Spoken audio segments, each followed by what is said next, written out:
back, readers, to another Bookish book review. So today we are looking at A Dowry of Blood by S.T. Gibson. I know it's because of the dark of the cover, it's hard to like read the cover. It kind of like just blends in, but it's A Dowry of Blood. It's a retelling of Dracula. So it's essentially about one of the brides of Dracula, who is the main character of the story. Her name is Constanta. Sorry. Her name is Constanta.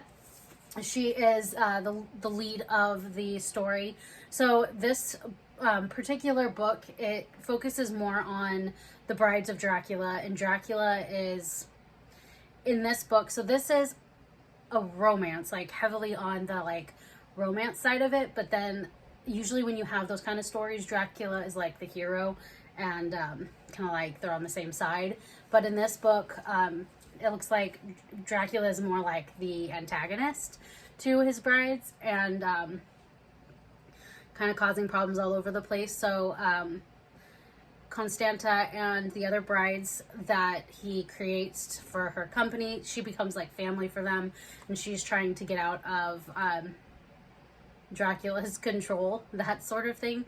So overall, I would say that the idea for this book is a really good idea. I like the idea of it, and the idea itself I'd give like a 7 out of 10. It's fairly original, kind of different, a different take on Dracula, and like a different side of it where it's more like about the brides of Dracula and not about Dracula himself in particular. However, the execution of it wasn't really my favorite. I didn't particularly care for the characters, and I guess the world wasn't built up to the point where maybe not necessarily the world building, but the story in general, it's just like it didn't feel like anything really fit together, and the characters didn't really have the kind of connection that I wanted to have with them. I just didn't really care much for them, so it's like I didn't really care what happened to them in the story, because it's like whatever, I don't really care much for this character, so I don't really have any stakes in what happens to them. No pun intended. Yeah, so it was just kind of like middling. Like, it wasn't really the best. Like, it wasn't terribly written.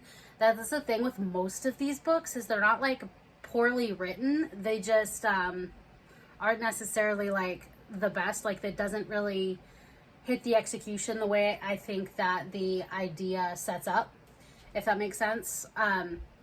So I would say the book itself, I'd give it like a 5 out of 10. So overall, I think it would have like a 6 out of 10.